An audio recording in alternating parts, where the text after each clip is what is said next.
नमस्कार दोस्तों।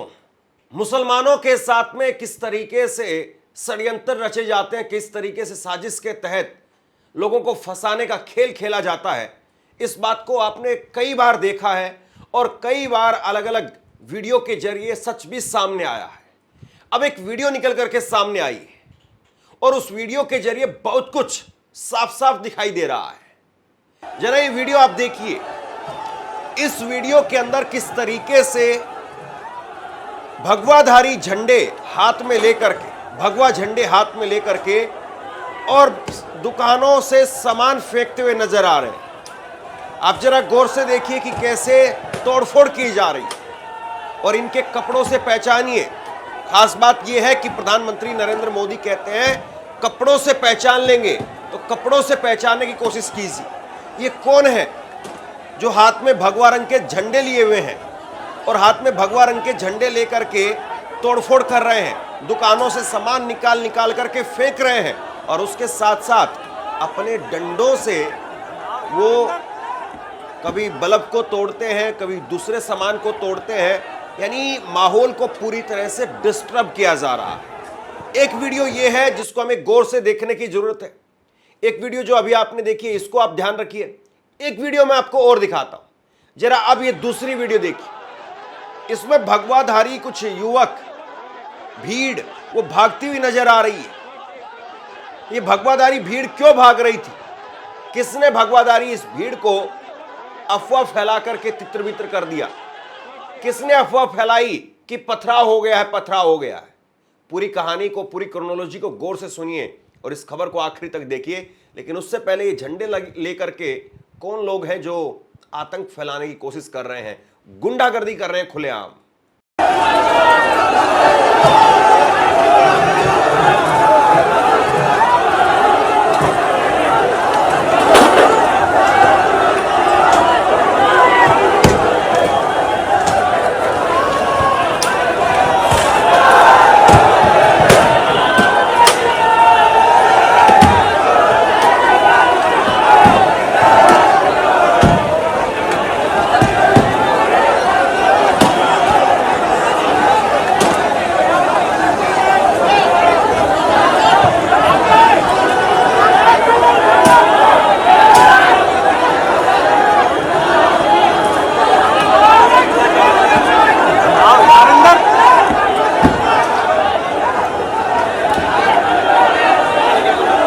अब सवाल इस बात का है, जो लोग तोड़फोड़ कर रहे हैं इनके चेहरे निकाले जाएंगे? इनके चेहरे निकाल करके वही कार्रवाई होगी जो अगर कोई दूसरा शख्स पकड़ा जाता या दूसरे संप्रदाय का अगर कोई व्यक्ति पकड़ा जाता उस पर पुलिस की जितनी तेजी होती, क्या इन पर भी उतनी तेजी होगी? बहुत बड़ा सवाल है ये। अब मैं एक वीडियो आपको ये दिखाता हूं। ये वीडियो आप देखिए। यहां पर एक भीड़ भागती हुई नजर आ रही है। भीड़ भाग रही है, भीड़ के हाथों में भगवा रंग के झंडे हैं और भीड़ भाग रही है किसी न किसी तरीके से। कुछ लोग पढ़ते हुए भी दिखाई दे रहे हैं और कुछ लोग बच करके निकलने की कोशिश भी कर रहे हैं। क्या अफवाह फैलाई गई? अफवाह फैलाई गई कि मुस्लिम मोहल्ले के अंदर पथराव हो गया है और इस अफवाह को सुन करके लोग वहां से भागने लगे। यह वीडियो 6 तारीख को ही सामने आ गया था, लेकिन इससे पहले जो आपने वीडियो देखी है वो वीडियो आज सामने आया है। पथराव कौन कर रहा था, आगजनी कौन कर रहा था और अफवाह कौन फैला रहा था, सब कुछ दूध का दूध और पानी का पानी हो गया है।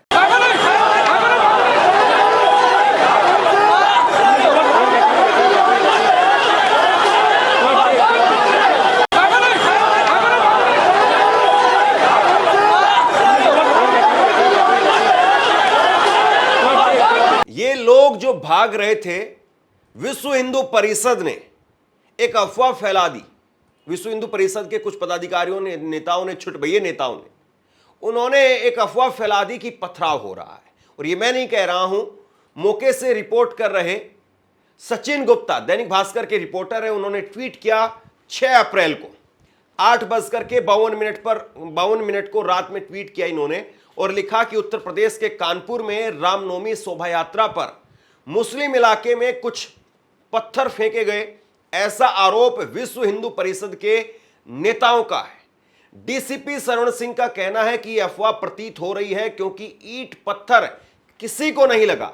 एक वीडियो भी आई है जिसमें शोभा यात्रा में शामिल लोग भागते दिखाई दे रहे हैं। तो देखिए साहब, बिना ईंट पत्थर चले और ईंट पत्थर चलने की अफवाह चल पड़ी। यह गजब का खेल है, एक गजब की क्रोनोलॉजी है। और सोचिए कि किस तरीके से पूरे कानपुर को बदनाम करने की साजिश रची जा रही होगी। किसके कहने पर यह साजिश रची गई?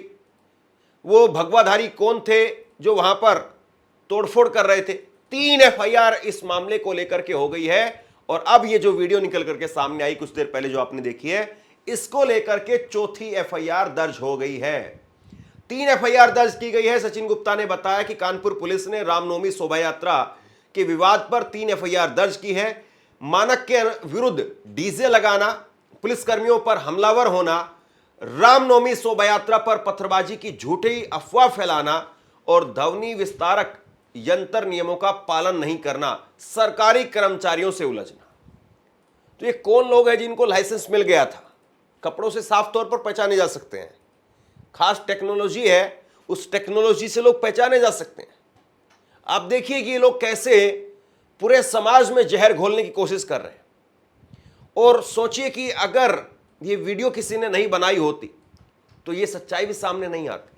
इसीलिए मैंने जब ईद के मौके पर बिल्कुल एकदम माहौल गर्म हो रहा था, उससे पहले होली के मौके पर माहौल बिल्कुल गर्म हो रहा था, उस वक्त मैंने कहा था कि अगर आपको कोई उकसाता है तो आप बिल्कुल उसके उकसावे में मत आइए।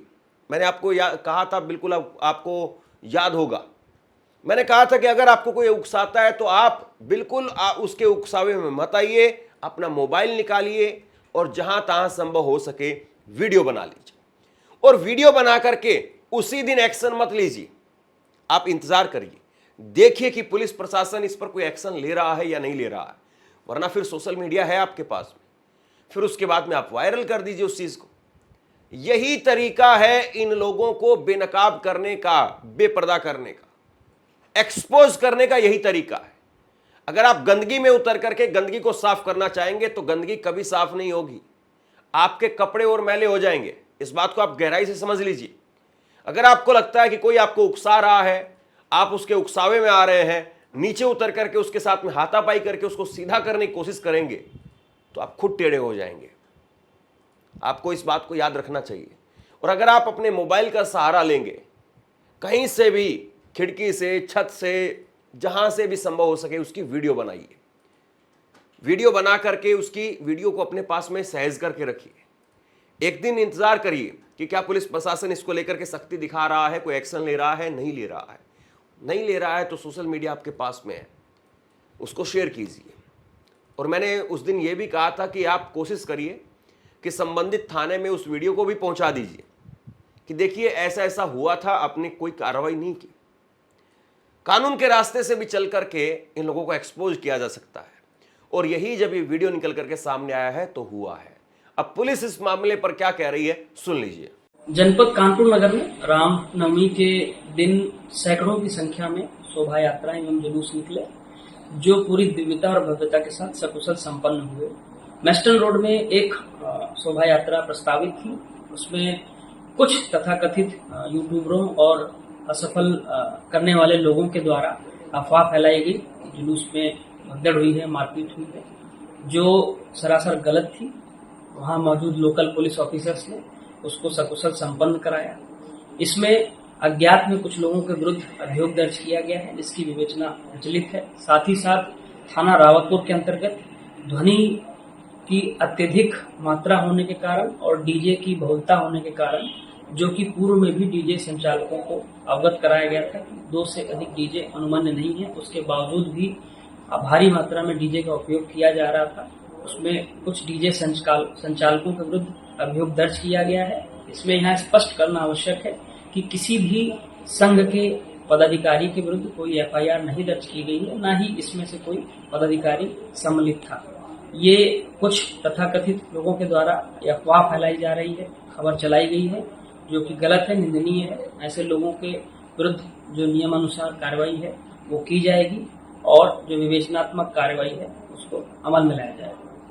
दरअसल एक क्रोनोलॉजी हो गई है ये कि हम अलग अलग शोभा यात्रा के नाम पर मस्जिदों के सामने जाएंगे, मस्जिदों के सामने जाकर के हुड़दंग करेंगे और हुड़दंग करके अपने आप को लाइमलाइट में ले आएंगे।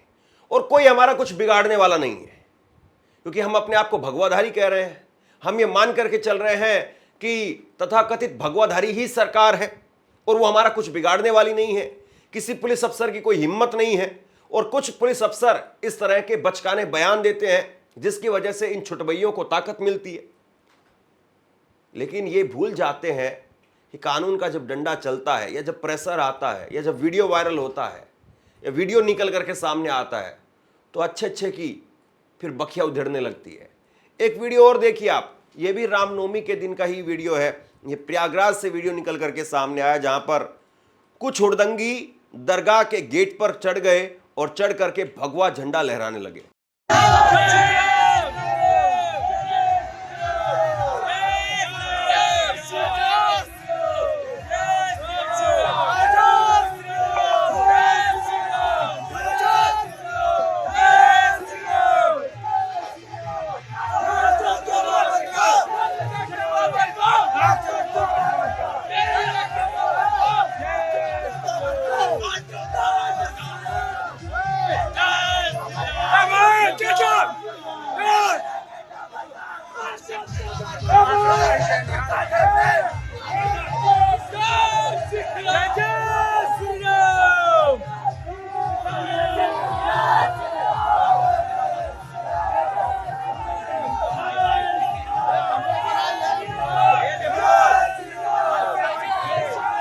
हालांकि बाद में पता चला कि ये भगवा रंग का झंडा वहां पर लहराने वाले भाजपा से जुड़े हुए लोग थे। महेंद्र नाम इस शख्स का है जो भाजपा से जुड़ा हुआ है, इसकी तस्वीर भी निकल करके सामने आई थी। इसी तरह से मुंबई के अंदर भी मस्जिदों के सामने, दरगाह के सामने पहुंच करके रामनवमी पर गंदे फूहड़ मां बहन को गालियां देने वाले गाने चलाए गए। उसको आपको सुना नहीं सकता हूं, ऐसे ऐसे गाने चलाए गए। तो सीधे तौर पर यहां पर दिखाई दे रहा है कि किस तरीके से पुलिस को, कानून व्यवस्था को, डबल इंजन की सरकार को अपनी जूते की नोक पर रख करके कुछ लोग अपने आप को आका मानने लगे हैं। कुछ लोग ये मानने लगे हैं कि नहीं, हम ही सरकार है, हम ही पुलिस है, हम ही प्रशासन है और कोई हमारा कुछ नहीं बिगाड़ सकता है। अब देखना यह बाकी है कि इन लोगों की पहचान की जाएगी, क्या वाकई इन लोगों पर सख्त धाराओं के तहत एफआईआर दर्ज होगी, इन लोगों की गिरफ्तारियां होंगी, या इस मामले को एफआईआर तो दर्ज हो गई है, ठंडे बस्ते में तो नहीं डाल दिया जाएगा। इस बात को देखना बाकी है। शेयर कीजिए इस खबर को, क्योंकि ऐसी ऐसी वीडियो कम ही निकल करके सामने आती हैं। और ये वीडियो इसलिए आप शेयर कीजिए ताकि लोगों के अंदर ये जागरूकता आए कि कोई भी हुड़दंगी अगर आता है, आपको उकसाता है, आपको उसके उकसावे में नहीं आना है, उसकी वीडियो बनानी है और उसके बाद में वो अपने आप नप जाएंगे। नपेंगे नहीं तो कम से कम एक्सपोज तो जरूर हो जाएंगे कि आखिरकार कौन हुड़दंग करता है। और जो लोग ये सवाल पूछते हैं कि रामनवमी पर, हनुमान जयंती पर, शोभा यात्रा पर ही पथराव क्यों होता है, उनको भी आज इस वीडियो के माध्यम से जवाब मिल गया होगा कि पथराव करने वाले, हुड़दंग करने वाले, आतंक फैलाने वाले कौन है। शेयर कीजिए इस खबर को, खूब शेयर कीजिए। और आप क्या सोचते हैं नीचे कमेंट बॉक्स में लिख करके मुझे जरूर बताइए। आपका बहुत बहुत धन्यवाद।